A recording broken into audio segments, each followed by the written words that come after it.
열왕기하 18장 1절부터 8절입니다. 여러분들 아침에 큐티 또는 새벽 기도를 하셔서 아시겠지만 이제 북쪽 이스라엘 왕국은 아수르에게 침공을 당해서 점령을 당하고 이제 망했죠. 이제 남쪽 유다 왕국에 대한 역사 오늘부터 이제 보게 됩니다. 이스라엘의 엘라 왕의 아들 호세아 제3년에 아하스의 아들 히스기야가 유다 왕이 되었다. 그가 왕이 되었을 때 그는 25살이었다. 그는 예루살렘에서 29해 동안 다스렸다. 그의 어머니 아바는 스가랴의 딸이다. 그는 조상 다윗이 한 모든 것을 그대로 본받아 주님께서 보시기에 올바른 일을 하였다. 그는 산당을 헐어버렸고 돌 기둥들을 부수었으며 아세라 묵상을 찍어버렸다. 그는 또한 모세가 만든 구리뱀도 산산조각으로 깨뜨려 버렸다. 이스라엘 자손이 그때까지도 느흐스단이라고 부르는 그 구리뱀에게 분향하고 있었기 때문이다. 그는 주님이신 이스라엘의 하나님만을 신뢰하였는데 유다 왕 가운데는 전에도 후에도 그만한 왕이 없었다. 그는 주님에게만 매달려 주님을 배반하는 일이 없이 주님께서 모세에게 명하신 계명들을 준수하였다. 어디를 가든지 주님께서 그와 같이 계심으로 그는 늘 성공하였다. 그는 아시리아 왕에게 반기를 들고 그를 섬기지 않았다. 그는 가사와 그 전 경계선까지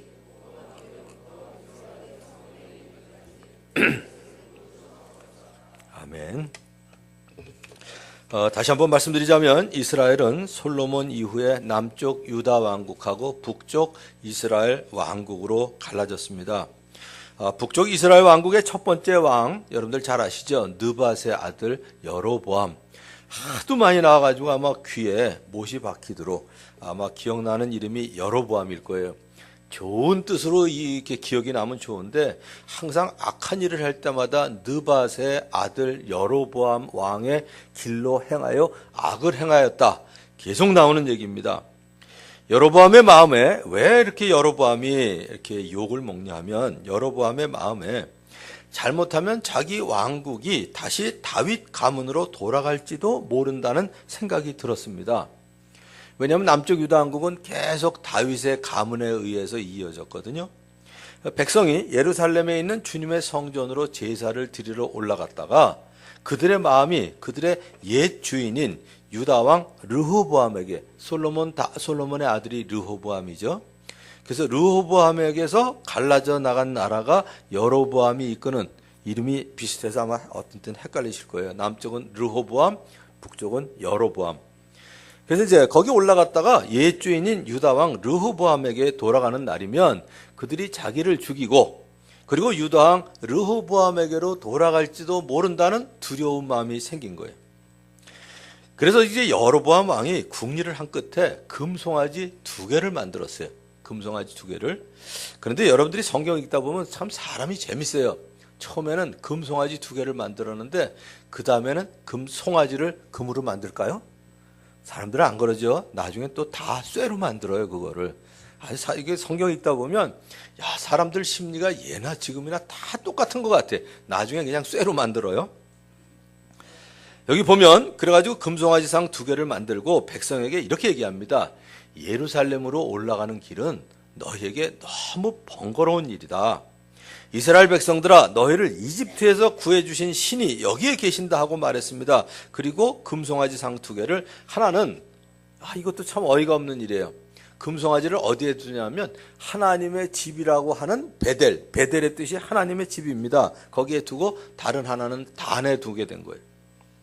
당연히 이 일은 이스라엘 안에서 죄가 됐죠. 게다가 여로보암은 여러 높은 곳에 산당들을 짓습니다. 그리고 레위 자손이 아닌 일반 백성 가운데서 제사장을 임명하여 세웠어요. 자기 마음에 드는 대로. 원래는 제사장은 레위 지파에서 나와야 되거든요. 그러니까 하나님께서는 하나님의 사람을 보내셔서 말씀을 전해 주었지만 여로보암은 여전히 그 악한 길에서 돌아서질 않았습니다. 이스라엘 왕들은 한결같이 여로보암을 본으로 삼아서 여로보암이 걸은 길을 걸어갔고 그리고 이스라엘에게 죄를 짓게 하는 그 죄도 그대로 짓게 됐어요. 북왕국 이스라엘의 10족속, 그러니까 남쪽은 유다 지파하고 베냐민 지파하고 나머지 이제 10지파, 10족속은 위에 여로보암 여로보암이 시작한 그 북이스라엘이었었는데 이 아시리아의 포로가 되어서 본국으로 돌아오지 못하게 됩니다. 약 200여 년 동안에 19명의 왕들이 북쪽 이스라엘에 있었는데 여러분들 아마 좀 이렇게 성경 깊이 하신 분들은 210년이다 아니다 250년이다 이러시겠지만 그냥 우린 그런 거 가지고 다투지 말자고요. 그냥 200여 년 동안 이러시면 돼요. 19명의 왕이 있었는데 다른 여러 가게에서 나왔어요. 어떤 사람은 7가게라고도 얘기하고 어떤 사람은 9가게라고도 얘기해요. 우린 그런 거 이제 넘어가자고요. 우린 그냥 여러 가게 이러면 7도 되고 9도 되고 다 돼요. 문제가 안 되는 것. 다른 여러 가게에서 나왔고 거의 하나같이 하나님을 떠난 삶을 살았어요. 남왕국 유다 왕국은 한 150년 정도 더 유지를 시켜주세요. 그래서 한 350여 년 동안에 20명의 왕들이 모두 한 가게, 누구의 가게? 다윗의 왕조에서 계속 이어집니다. 근데 그 중에 5명이 큰 부흥을 일으키고 종교개혁을 일으킨 왕이었어요. 그 왕 중에 하나가 이제 오늘 살펴보면 히스기야 왕입니다. 히스기야는 그의 생애에서 아주 선한 영향력을 행사하는 믿음의 삶을 멋있게 살았어요. 믿음의 삶을. 그는 왕이 되던 첫째 달에 닫혔던 주님의 성전문을 열고 이러면 이제 놀라는 일이 일어나죠. 그럼 그때까지는 성전문도 닫아놨다는 얘기냐? 당연히 닫아놨죠. 왜냐하면 이방 우상들을 섬기고 그러니까 성전문은 닫아놓은 거예요. 그런데 이제 히스기야가 다시 성전문을 열고 수리를 했습니다. 성전 정화가 시작된 거죠. 그러니까 이 히스기야의 아버지가 아하스 왕이었는데 아하스 왕이 왕위에 있으면서 저질렀던 죄, 그때 버린 모든 성전의 기구들을 제자리에 갖다 놓고 다시 봉헌을 했습니다. 히스기야는 주님의 성전에서 하나님이신 주님을 기리면서 유월절을 지키도록 했고 하나님께서는 유다에 역사하셔서 주님의 말씀대로 전한 명령을 유다 사람들이 한 마음으로 따르도록 감동을 시켜주셨어요. 주님께서 히스기야의 기도를 들으시고 백성의 아픈 마음을 고쳐주셨습니다. 히스기야는 주 하나님 앞에서 선하고 정직하고 진실하게 일을 처리했습니다. 자, 그가 이렇게 믿음의 삶을 멋있게 살 수 있었던 이유가 무엇이었을까? 오늘 그거를 우리가 보면 좋을 것 같아요. 첫 번째는요, 좋은 본이 있었어요. 좋은 본이 있었습니다. 히스기야 왕의 아버지 아하스, 그의 아버지 요담이 하나님 앞에서 바른 길을 걸었습니다. 그래서 점점 강해지는 좋은 본을 보고 자란 사람이에요. 그런데 아하스는 아버지 요담을 본으로 삼질 않았어요. 왜 우리말에 그런 말 있죠? 남의 떡이 더 커 보인다고. 남의 떡이 더 커 보이고 뭐 건너편 뭐 나무가 더 푸르러 보이고 뭐 이런 속담이 있는 것처럼 이 아하스가 보기에 이스라엘 왕들이 걸어간 길이 더 멋있게 보였던 것 같아요. 인간적으로 사실 멋있죠 뭐. 인간적으로는 포악하게 하는 왕들이 멋있어 보일 수도 있어요. 그러니까 심지어 바알 신상들을 부어 만들기까지 했습니다. 그는 백성을 부추겨 주님께 범죄하고 유다의 각 성읍에 산당을 세우고 다른 신들에게 분향하며 주 하나님을 진노하게 만들었어요. 인간적으로 봐도 그런 것 같아요. 교회에서 우리는 보이지 않는 하나님, 살아계신 하나님 창조주를 섬깁니다. 그런데 이방 신을 섬기는 거 보면요, 요란하잖아요. 일단 색깔이 요란해요. 그리고 아무튼 프로그램이 많고 이벤트가 많잖아요. 성전도 더 우람하게 지어놓고요. 뭐 제일 간단하게 뭐 이슬람이라든지 그런 거 지어놓은 거 보면 장난 아닙니다. 인간적으로 보면 그게 더 멋있어 보이죠. 그 다음에 거기서 행하는 예식들을 보면 이게 장난이 아니에요. 그러니까 아마 여기 아하스가 보기에 그게 더 멋있어 보였던 것 같아요. 그래가지고 결국 이제 하나님을 진노하게 했습니다. 하나님께서 진노하셔서 이웃 왕들의 손에 넘겨주신 건 뭐냐면 징계만 하신 게 아니라 사실은 하나님께 돌아오도록 해주신 거예요. 기회를 주신 겁니다. 근데 하나님께로 마음을 돌이키질 않아요. 그래서 아버지 요담이 좋은 본을 보여주셨지만 그는 아버지 요담을 본으로 삼은 것이 아니라 이스라엘 왕들이 걸어간, 즉 여로보암이 악한 길을 걸었던 길을 걷는 사람들, 그걸 그대로 이제 본을 삼은 거예요. 자, 그런데 이제 오늘 다행스러운 일이 나옵니다. 히스기야 왕 아하스의 아들이었어요. 아하스의 아들이었지만 아버지 아하스의 삶을 본으로 삼은 것이 아니라 조상 다윗이 한 모든 것을 그대로 본받아서 주님께서 보시기에 올바른 일을 하였습니다. 그는 주 이스라엘의 하나님께서 맹렬한 진노를 거두시기를 바라면서 하나님과 언약을 세우기로 결심했어요. 그때까지 조상들은 성전으로 드나드는 현관과 문들을 닫아 걸고 등불도 끄고 분향도 하지 않고 성소에서 이스라엘의 하나님께 번제를 드리지도 않았습니다. 그런 이유로 주님께서는 유다와 이스라엘에 대해서 진노하셔서 두려움과 놀라움 가운데 있게 하시고 주위 사람들에게도 비웃음거리가 되게 하셨다는 것을 이스라엘 백성들은 다 알고 있었어요. 글쎄 언젠가 그랬으면 좋겠어요. 가서 실물을 보고 오니까 기도가 나오더라고요. 그전에는 에이 설마 제가 그랬었거든요. 작년에 영국 가서 많이 느낀 거예요. 다른 여러 가지로 이제 좋은 본을 보기 위해서 이제 갔었는데 교회가 제법 있더라고요. 곳곳에. 근데 가서 보니까 교회가 아닌 거예요. 우리 같은 경우에는 뭐 이렇게 좀 자유롭게 건축을 하지만 영국 같은 경우에는 나라에서 이 스카이라인 이것도 정해주고요. 건물의 색깔도 있고 함부로 개축을 하거나 이걸 못하게 돼 있더라고요. 건축법상.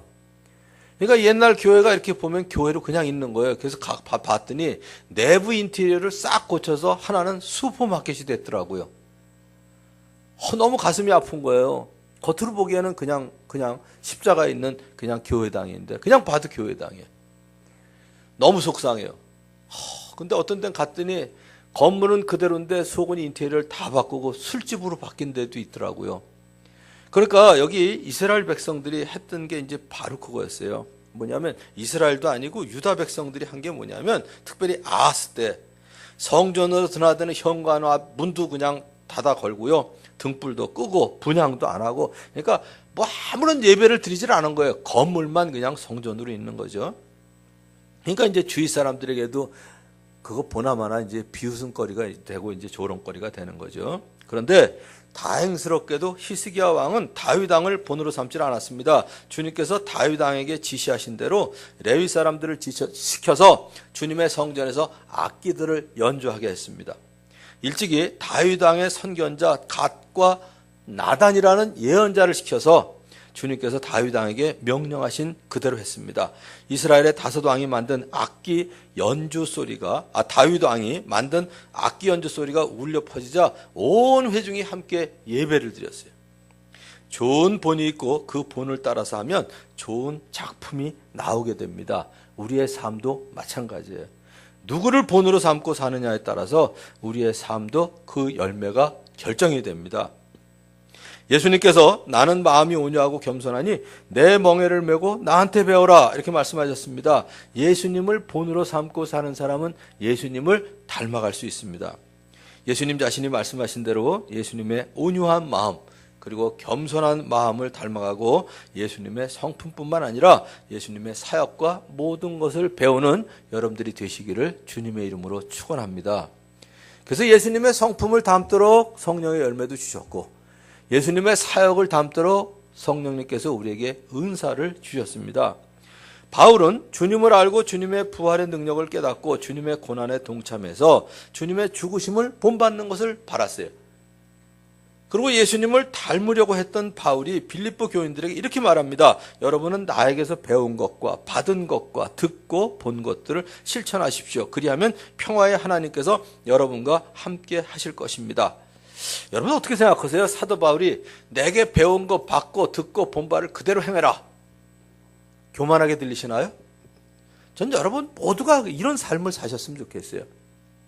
여러분 모두가 여러분 자녀들에게 그리고 여러분 목장 식구들에게 내게 배우고 받고 듣고 본 바를 그대로 행하십시오. 그러면 평화의 하나님께서 여러분들과 함께 계실 것입니다. 이런 삶을 살아야 정상이죠. 그리고 또 하나 여러분에게 부탁하고 싶은 건 가능한 대로 여러분들 주위, 특별히 여러분 가까이에 있는 분들 중에서 믿음의 본으로 삼고 싶은 분을 꼭 두시길 바라요. 꼭 두시길 바라요. 나는 존경하거나 닮고 싶은 사람이 없다. 이것처럼 불행한 사람이 없는 것 같아요. 주위에 그런 사람이 없어도 문제고요. 이런 자세를 갖고 있는 그 교만도 문제고요. 사실 내가 닮고 싶은 사람이 있다는 것 자체가 큰 복입니다. 복이에요. 내가 닮고 싶은 사람. 저희 교회 기도 제목 제가 크게 두 가지예요.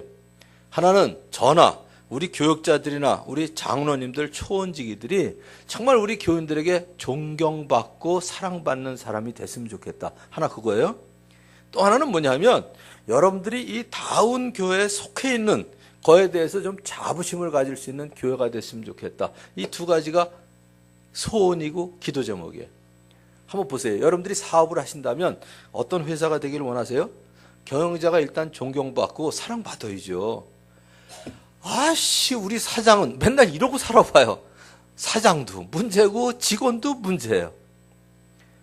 그리고 작은 회사에 다니더라도 어디 다니냐 그러면 다 꺼내가지고 명함을 꺼내면서 좀 자랑스럽게 우리 뭐 직원은 얼마 안 되지만 진짜 이런 회사야.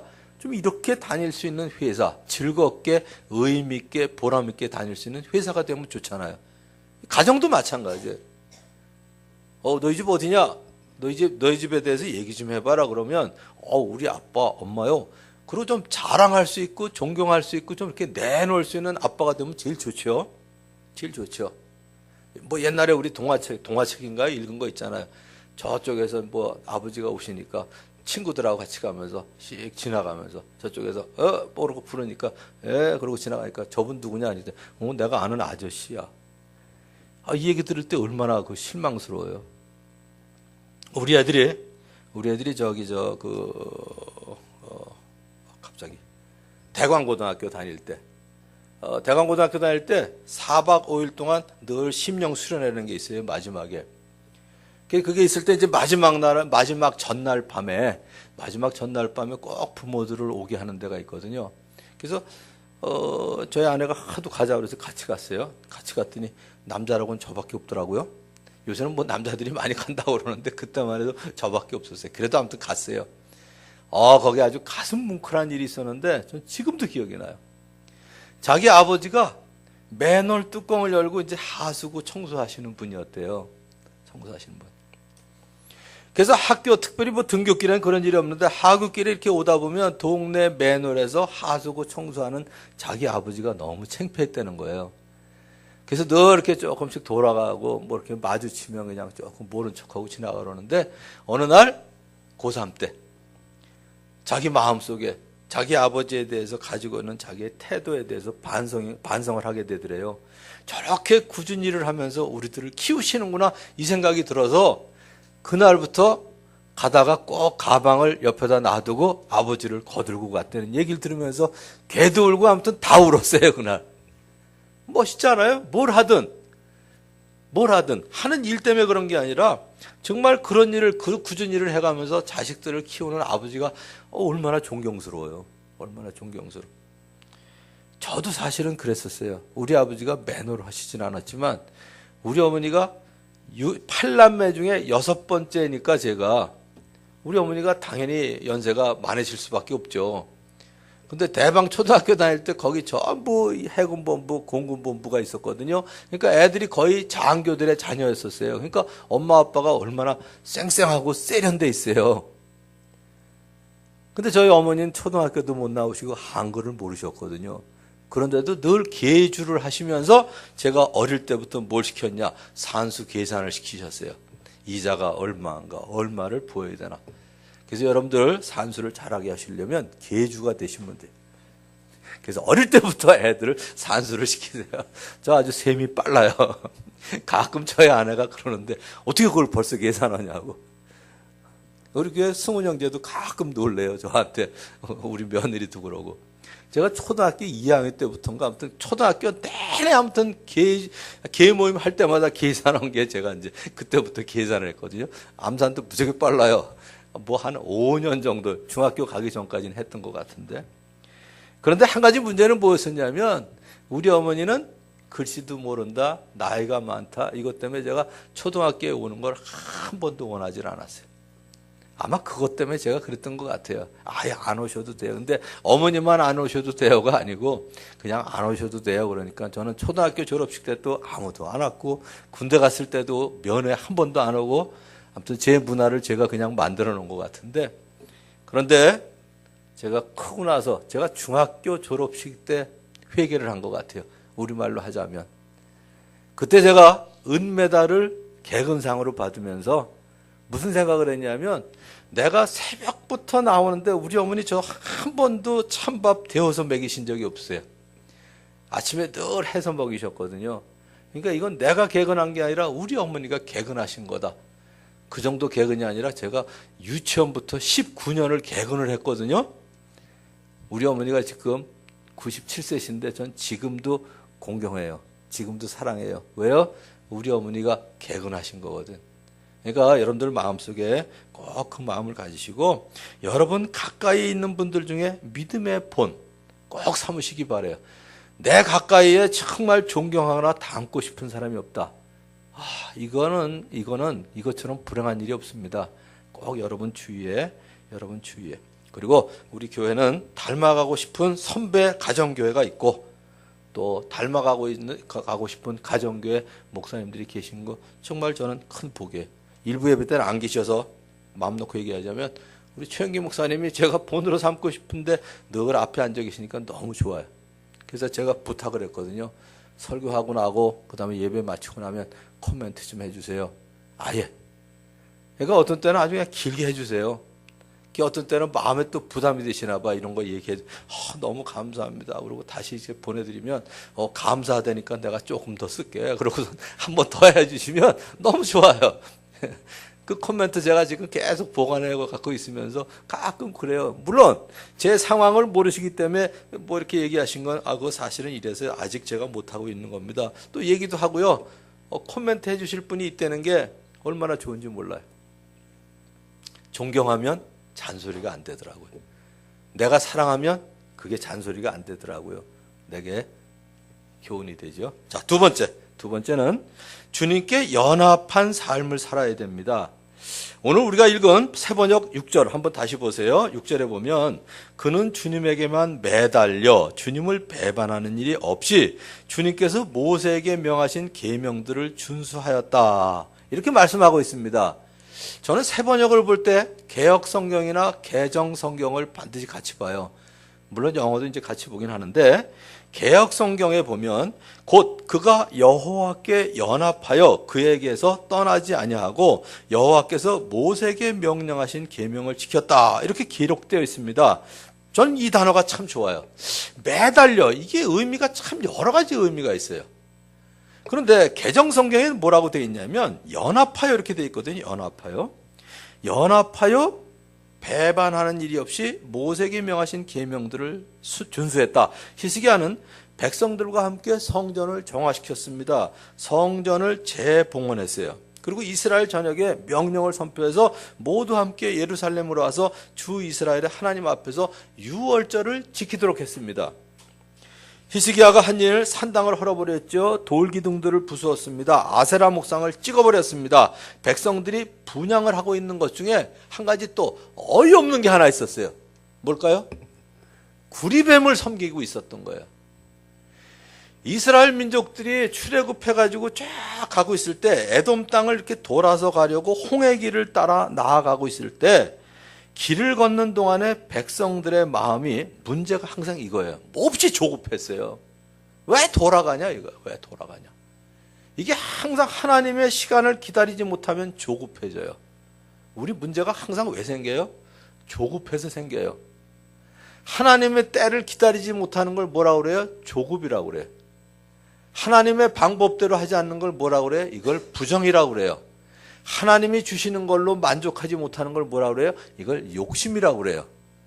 그래서 우리 늘 얘기하죠. 하나님이 하나님의 때에 하나님의 방법으로 하나님이 주시는 걸 받으면 이게 행복이에요. 근데 하나님의 때를 못 기다리는 걸 뭐라고 그래요? 조급. 하나님의 방법대로 안 하는 걸 부정. 하나님이 주신 걸로 만족하지 못하는 걸 욕심이라고 그래요. 여기도 똑같아요. 조급했어. 그래가지고 이제 불평을 하기 시작한 거예요. 누구를? 모세만 불평한 게 아니라 하나님과 모세를 원망했어요. 이렇게 얘기했어요. 잘 들어보세요. 민수기 21장 얘기입니다. 어찌하여 우리를 이집트에서 데리고 나왔습니까? 이 광야에서 우리를 죽이려고 합니까? 먹을 것도 없습니다. 마실 것도 없습니다. 이 보잘것없는 음식은 이제 진저리가 납니다. 이 보잘것없는 음식이 뭘까요? 만나죠? 또 하나가 뭐예요? 맨날 우리는 만나 빵 부스러기나 먹냐? 그러니까 메추라기를 보내주셨잖아요. 여기 자매님들 보세요. 성의껏 준비해가지고 내놨더니 애들이 맨날 이러냐고 진저리가 난다고. 어떠세요? 어떻게 하고 싶으세요? 굶어! 굶어! 그냥 주워받고 싶죠. 굶으라 그러고 싶죠. 어떻게 하나님한테 이런 소리를 해요? 근데요, 이거 우리 종종 저질러요. 가끔 그러지 않으세요? 생활하다가 따분하네. 오늘은 왜 이러지? 진짜 재미없네. 요새 제 입에서는 거의 그게 없어졌는데 왜 그러냐면요, 제가 자주 말씀드리잖아요. 우리 애들 둘 데리고 어린이 대공원에 갔을 때 제일 신경질 나는 얘기가 뭐다? 형, 오늘은 재미 되게 없다. 이거 아니에요? 그것처럼 짜증나는 얘기가 어디 있어요? 근데 나는 우리 애들을 어린이 대공원 데리고 가지만 하나님은 인생 대공원에 놀게 하셨잖아요. 근데 이 인생 대공원에서 오늘 따분하네. 누구 욕이에요? 하나님 욕이더라고요. 특별히 아침에 일어날 때 제가 제일 조심하는 것 중에 하나인데 또 이러고 싶은 마음이 있을 때가 있어요. 찌뿌다 할 때. 요새 아침에 일어나면 꼭 그래요. 하나님, 오늘도 새로운 하루를 건강한 몸으로 시작할 수 있게 해주셔서 감사합니다. 그게 아침 하나님 앞에 드리는 기도예요. 일어날 때마다 찌뿌다한 마음 싹 없어져요. 여러분 한번 따라해 보세요. 지금 따라하라는 게 아니라 내일 아침에 일어날 때부터 오늘도 건강한 몸으로 새로운 하루를 시작하게 해주셔서 감사합니다. 아니, 어린이 대공원에 애들 데리고 왔는데 아빠 공원에 데리고 오셔서 정말 고맙습니다. 얼마나 좋아요. 뭐든지 사주고 싶지 않으세요? 모든 그 바쁜 일들 다 내려놓고 하고. 여기 보면요, 이 보잘것없는 음식은 이제 진저리가 납니다. 이 끔찍한 얘기예요. 그들은 이미 주님께서 내려주시는 만나를 먹은 사람이었고 고기 타령을 하는 소리를 들으시고 메추라기를 보내신 하나님을 경험한 사람들이었습니다. 백성들의 불평과 원망을 들으신 주님께서 불뱀을 보내셔서 이스라엘 백성이 많이 죽었어요. 그러니까 또 모세가 그 원망을 듣고도요, 백성을 여전히 사랑해가지고 하나님 앞에 기도하니까 장대에다가 구리뱀을 매달아 놓고 그것만 쳐다보면 살려주겠다. 그런데 웃기고 있네. 무슨 구리뱀이 이러고 했던 사람은 그냥 죽었거든요. 그러니까 사실은 그게 상징적으로 보여준 거예요. 세상 사람들이 보기에는 우습게 보이고 어리석게 보이고 말도 안 되는 얘기로 보이지만 십자가에 달리신 예수님을 보는 순간 구원받는 거하고 똑같은 건데, 어이없는 게 뭐냐면 이 모세가 만든 구리뱀, 그것 때문에 살아난 걸 기억하면서 구리뱀을 놓고 숭배하기 시작한 거예요. 분향하기 시작한 거예요. 지금까지 찾지 못한 게 몇 가지 있는데 그중에 기독교에서 하나님의 언약궤가 어디 있는지 몰라요. 또 하나가 뭐가 안 나오나요? 십계명 돌판이 어디 있는지를 몰라요. 저는 이게 하나님의 은혜 같아요. 지금 돌판하고 언약궤 있으면 어떨까요? 지금 난릴 거예요. 거기에다가 분향하고 난리를 치고요.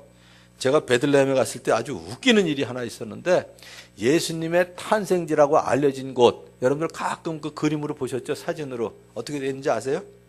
거기 요만한 자리가 있고요. 딱 해가지고 금으로다가 이렇게 해놓고 그 위에 등들이 어마어마하게 달려있어요. 요란해요. 요란해요.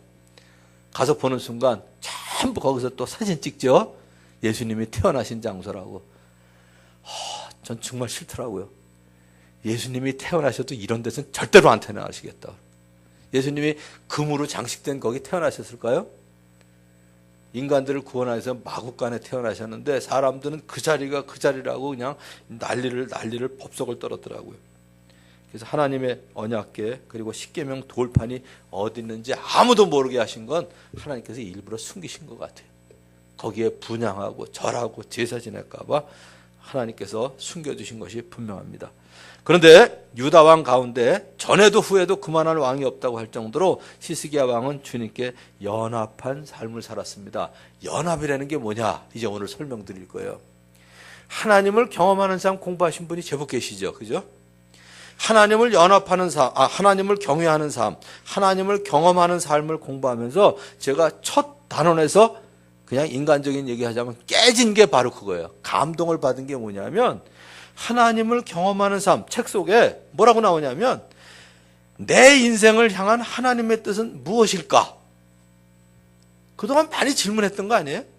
우리 교회를 향한 하나님의 뜻은 무엇일까? 그게 잘못된 질문이라는 얘기예요. 그 처음에 거기서 딱 멈췄어요. 이게 왜 잘못된가?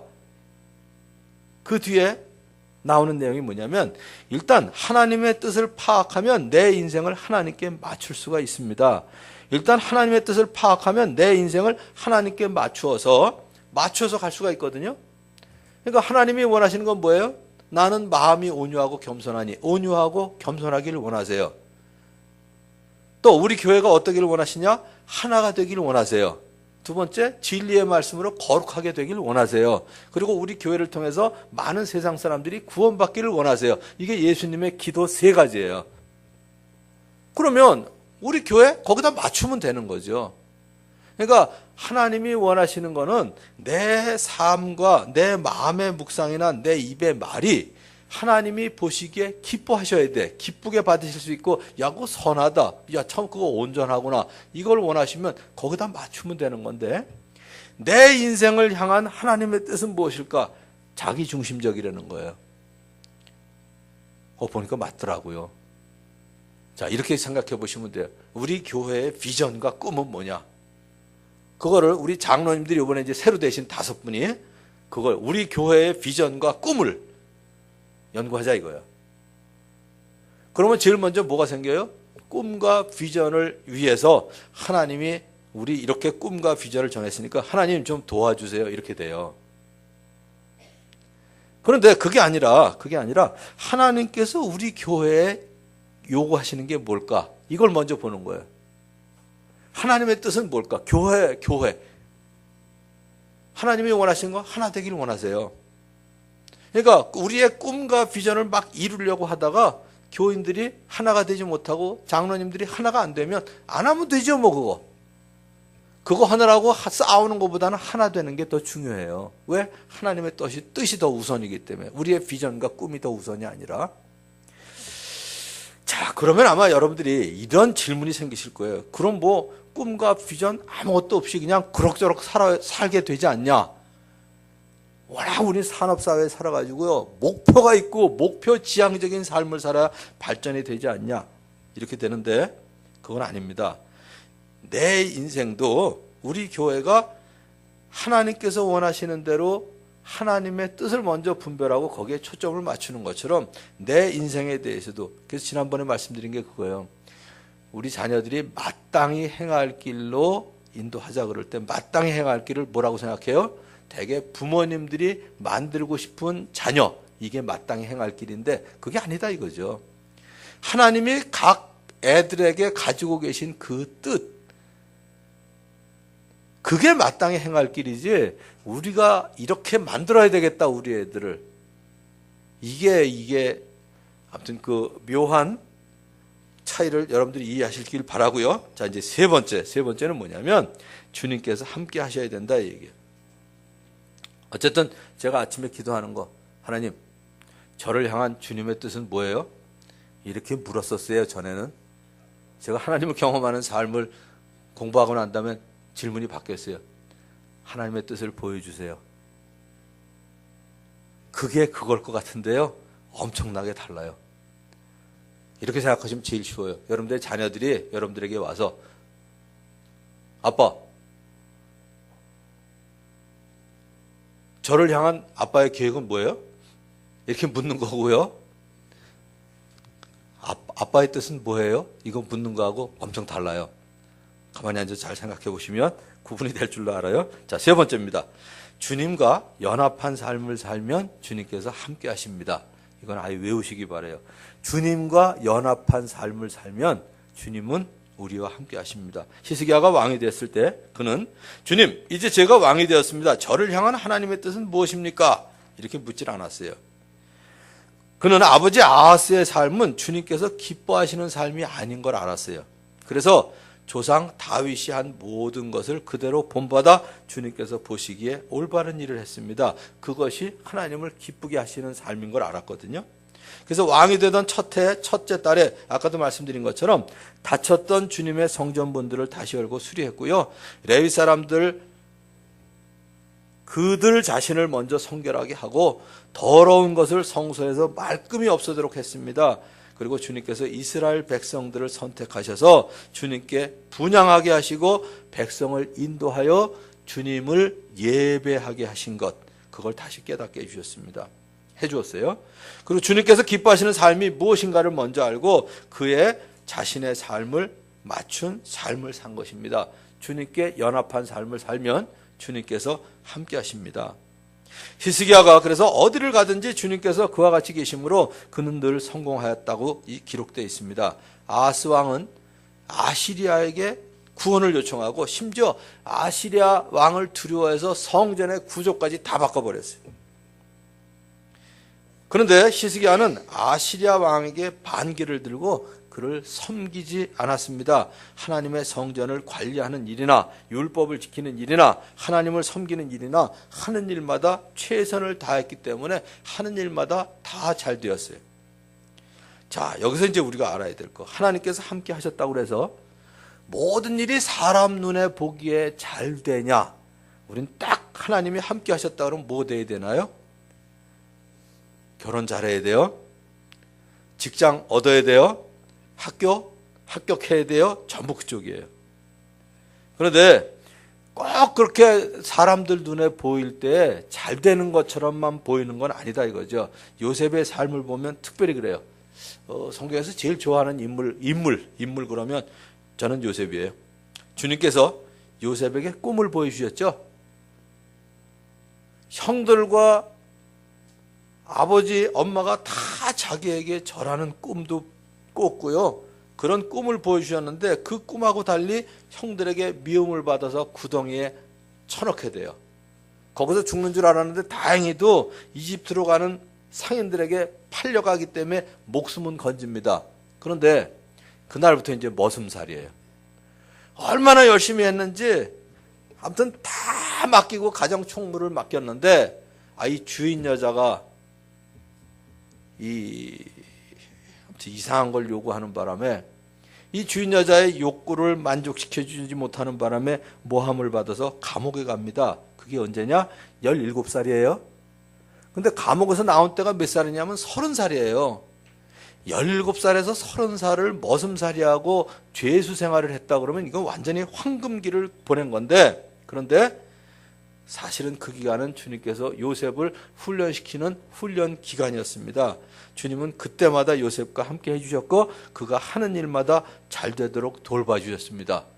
우리 불만하기 딱 알맞죠. 하나님이 함께 하셨는데 내가 왜 머슴을 살아야 돼요? 하나님이 함께 하시는데 왜 내가 감옥에 가야 돼요? 그게 뭐 잘 된 거야.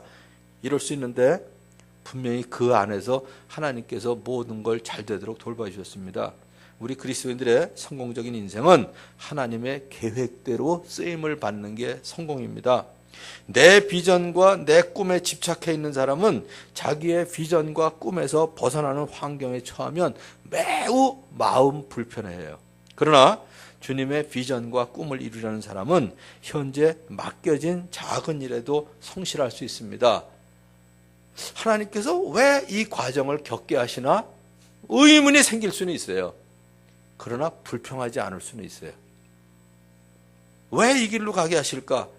뭔가 아무튼 이 길이 마땅한 길이기 때문에 하시겠지. 이 길을 거치고 나면 무언가 하나님의 계획이 있겠지. 이런 기대를 하고 작은 일에 충성할 수 있습니다. 그런데 지극히 작은 일에 충실한 사람이 큰 일에도 충실할 수 있습니다. 결론 맺습니다. 멋있는 믿음의 삶을 살려면 어디에서 무엇을 하느냐보다 주님께서 함께 하시는 삶을 사는 것이 가장 중요합니다. 그래서 오늘 말씀드린 대로요. 첫 번째, 좋은 본을 아무튼 만드세요. 좋은 본. 그리고 주님께 연합한 삶을 살면 주님께서 여러분들과 함께 하실 줄 믿습니다. 기도하겠습니다. 이제 말씀 기억하면서 여러분 각자에게 주시는 그러한 생각들을 가지고 주님 앞에 혹은 회개하고 혹은 감사하고 혹은 다짐하는 1분 시간 가진 다음에 제가 여러분들을 위해서 기도하도록 하겠습니다.